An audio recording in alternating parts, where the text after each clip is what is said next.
Так вот, давайте посмотрим. Есть ли что-то, кроме того, что мы привыкли считать собой? Являемся ли мы только тем, что мы привыкли считать собой, при этом даже не очень понимая и не давая себе отчета, кто же это мы, которые мы считаем самим собой? Можете ли вы сейчас ответить на этот вопрос? Кто вы? Я думаю, что это будет достаточно затруднительно.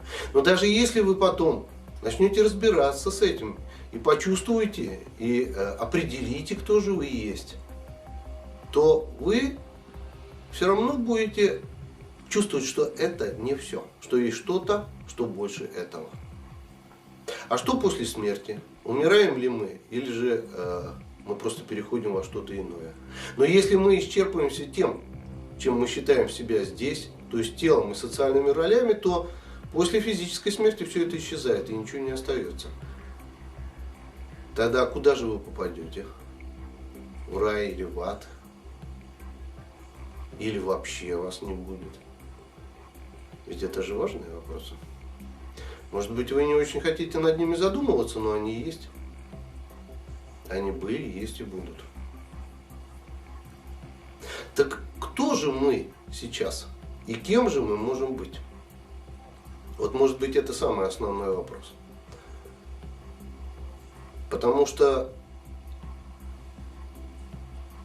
если мы будем пытаться решать то, что мы здесь называем проблемами, то в конечном счете мы их вряд ли решим. Какие-то проблемы просто сменятся другими проблемами. Возможно, вы считаете, что так и должно быть.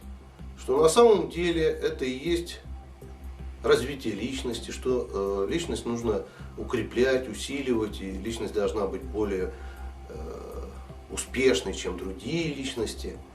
И вы боретесь за эту успешность с другими личностями на работе, дома, в организациях. И считаете, что так и должно быть. Надо быть просто более успешным. Но когда вы пытаетесь быть более успешным, вы попадаете в ситуацию, в которой вы видите неких людей, которые еще более успешны, чем вы. И обычно это называется белая зависть. Чем она, кстати, отличается от черной зависти? Это тоже вопрос. Но само по себе переживание зависти, ревности, это и есть страдание. И на самом деле люди и переживают именно это. Пытаясь быть более успешными, они всегда видят тех, которые еще более успешны. И это вызывает у них ревность.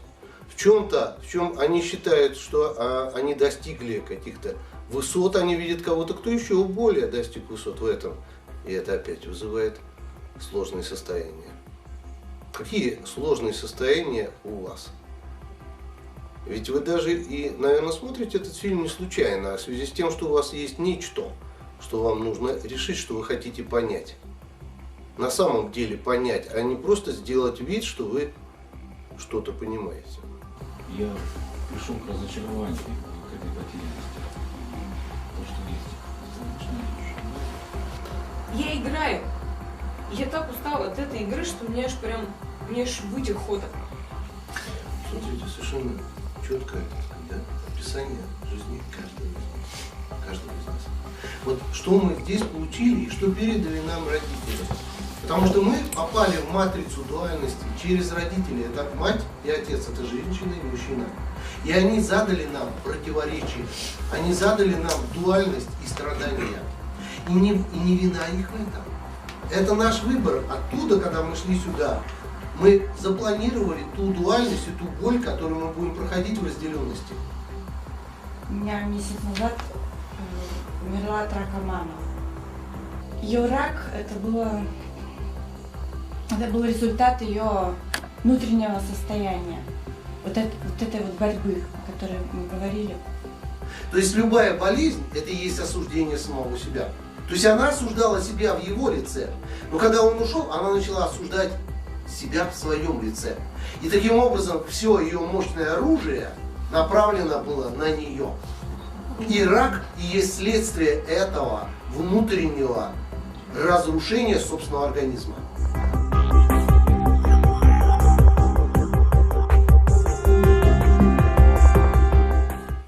И вот все эти вопросы, они переводят нас к чему? Потому что нам надо разобраться в том, кто же мы есть на самом деле, кто мы есть сейчас. И почему мы живем такой жизнью, которой мы живем. И какая жизнь может быть еще. Ведь то, что мы называем жизнью, на самом деле это выживание. А выживание это постоянная борьба. Если вы посмотрите на себя, посмотрите вокруг, вы увидите, что кругом борьба, одна борьба. Но именно борьба порождает страх, именно борьба порождает страдания, но и удовольствие от борьбы. Может быть, это удовольствие от борьбы у вас больше, чем состояние страдания, связанного с ней. А может быть, вы уже пришли к тому, что вы устали бороться. Вы устали страдать, и вы хотите выйти из этого состояния. Если это так, то наша работа для вас. И вот этот фильм, который вы будете смотреть, является одним из способов, одной из форм заочного обучения нашей школы холистической психологии. И вот эта школа, она создана и проводилась, и все исследования, которые мы проводили в течение 20 лет в этой школе, были направлены именно на решение вот этой самой основной проблемы жизни, связанной со страданием. Почему люди испытывают страдания, независимо от того, где они находятся, кто они это испытывают.